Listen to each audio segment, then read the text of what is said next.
Hello everyone, welcome back to my channel Microbiology Simplified. I am your guide and mentor Dr. Amit Kumar Singh, and in this video PYQ series I will be discussing a topic which is important both for UG students and PG aspirants, as question has been asked both in UG university examination and PG entrance examination.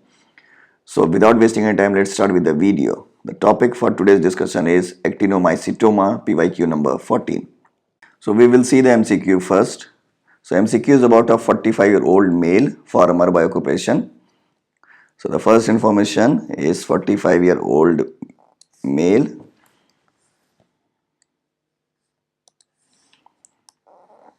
farmer by occupation presented to surgical OPD with history of multiple swellings in foot and seropurulent discharge which contain white granules.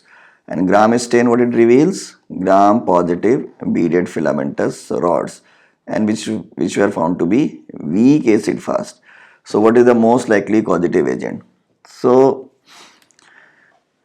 what is this case? This case, on the basis of information we feel see that adult male whose occupation is farmer presented with multiple swelling in foot. That means the chances of trauma, the swelling occur in a place where the chance of trauma is high.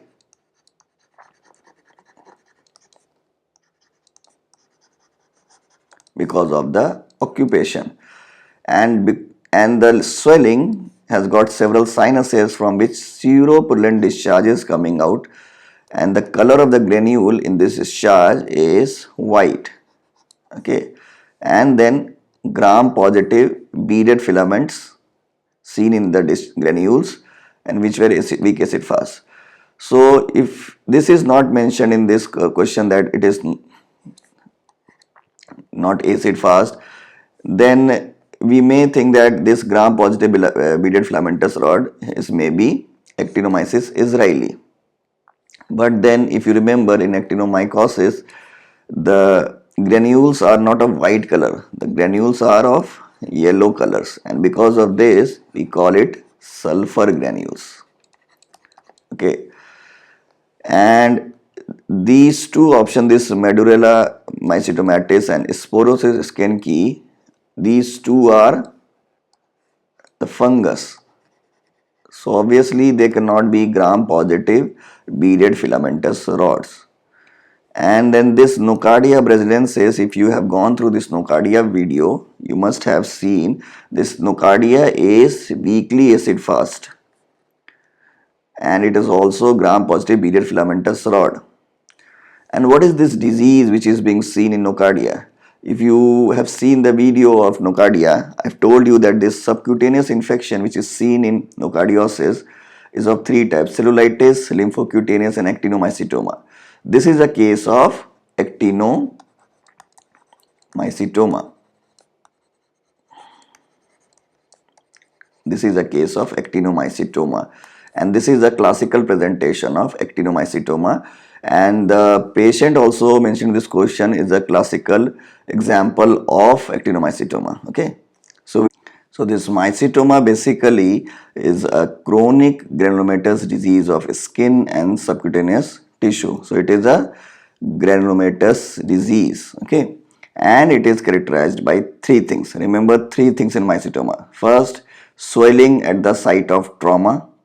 Second is abscess formation, and third is multiple discharging sinuses. Swelling, abscess formation, and multiple discharging sinus. And what this sinuses discharges? Sinuses discharges characteristic granules. And this swelling occur at the site of trauma, and the trauma is usually trivial trauma or minor trauma. Okay.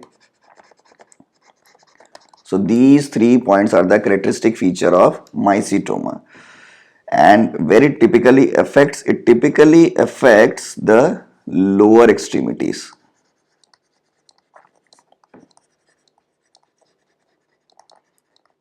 Okay, and in lower extremities most commonly it affects the foot. Apart from that, it can also affect hand, back, and neck. and it is commonly seen in rural areas and farmers because of the occupation. And the male is to female ratio 3 is to 1, so it is commonly seen in males, and also this is because of the occupation. Okay. It is also known as Madura foot or Madura mycosis because of the first case of this disease was found in Madura village. Because of this, the disease was named as Madura foot or Madura mycosis. Etiology, if you see, it is of two types. One is Eumycetoma and another is Actinomycetoma. U means true mycetoma. Why it is saying true mycetoma? Because it occurs because of the true etiology, that is fungus. Whereas this actinomycetoma occurs because of actinomycetes. Okay. So the fungal agent which causes Eumycetoma are basically the filamentous fungus, and the agents or the species are two species of Madurella, that is Madurella mycetomatis and Madurella griezii, Pseudorchia bodii, which is also known as Scedosporium, Acrimonium, Exophylla, Aspergillus nidulans and Fusarium. Okay, so these are the species which is commonly involved in Eumycetoma. At least you should remember these first three names: Madurella mycetomatis and Madurella griezii and Pseudorchia bodii. At least remember these three. Okay. Now if you see this actinomycetoma, although the name suggests that it may be caused by commonly by actinomyces, but actinomyces do not cause actinomycetoma. So the species of actinomycetes which is commonly causing actinomycetomas are Actinomadura, Madurai, Actinomadura pelletri, Streptomyces somaliensis, Nocardia steroides complex and Nocardia brasiliensis. Among these species, if you see, this Actinomadura and Streptomyces are non-acid fast, whereas these Nocardia species are acid fast, as we have seen in the previous video of Nocardia. Okay, so remember these 5 agents. Among these 5 agents, only Nocardia species is acid fast, whereas the rest of the agents like Actinomadura and Streptomyces are non-acid fast. Okay.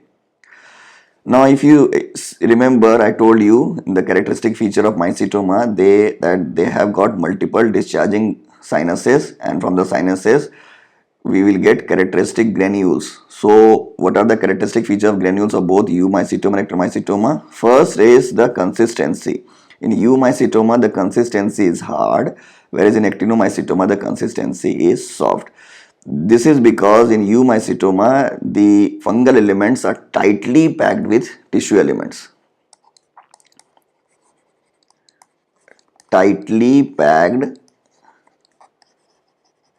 fungal elements. Whereas in case of Actinomycetoma, is soft because of loosely packed bacteria. Okay. And also, if you see the color of the granules in case of Eumycetoma is commonly brown to black, and the species which is responsible for that is Madurella species, that is both Madurella mycetomatis and Madurella griezii, and Exophylla. Exophylla genselmia, the species which is responsible for brown to black granules. And the species which is responsible for white to yellow granules are Scedosporium, Acrimonium, Aspergillus nidulans and Fusarium. You can remember it like SAF. SAAF. SAF, that's why it is white in color, white to yellow. Scedosporium, Acrimonium, Aspergillus nidulans and Fusarium. Okay. And in case of Actinomycetoma, what will be the color of granules? Then it is white to yellow, similar to that of Eumycetoma. But the species which is responsible is Actinomadura madurai and Nocardia species. And also we can see yellow to brown granules, which is seen in case of Streptomyces species, and red to pink granules in case of Actinomadura pelletri. Remember this, red to pink granules is seen in Actinomadura pelletri, yellow to brown in case of Streptomyces species. Okay, Streptomyces somaliensis, the species which is responsible for Actinomycetoma. Okay, so this is the difference between the granules of these two mycetoma. Now the pathogenesis, if you see the pathogenesis, it starts with trauma which breaks the skin barrier, and then it leads to development of painless. So the lesion is painless, subcutaneous, firm nodules. So the nodule is firm, subcutaneous, but it is painless. And then it later develop into massive swelling, and then skin will rupture and sinus tract formation will occur. So if you remember, I told you this sinus tract has a feature of or tendency to appear and then close and then again reappear at other location. So it has a tendency to appear and go, appear and go. So this is the pathogenesis of mycetoma. And this is the lesion. If you see in this image, you can see this discharging seropollen discharge coming out from this sinus. So you can see multiple sinuses opening, which is someone is closing, someone is opening. So this is the characteristic of mycetoma. Okay.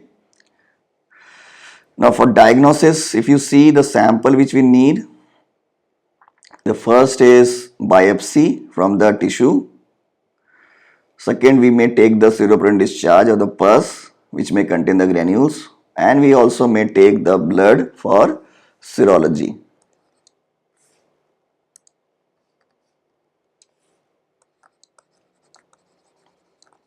Blood for serology and biopsy and pus for visualizing the causative organism and also for the culture.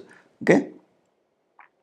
So if you see the biopsy specimen, so these are the inflammatory cells.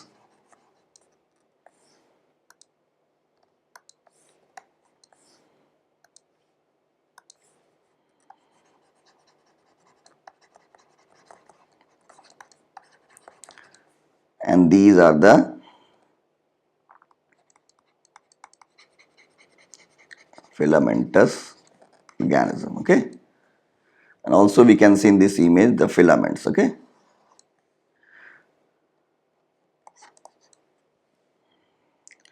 So what we can do with this sample, we can go for culture.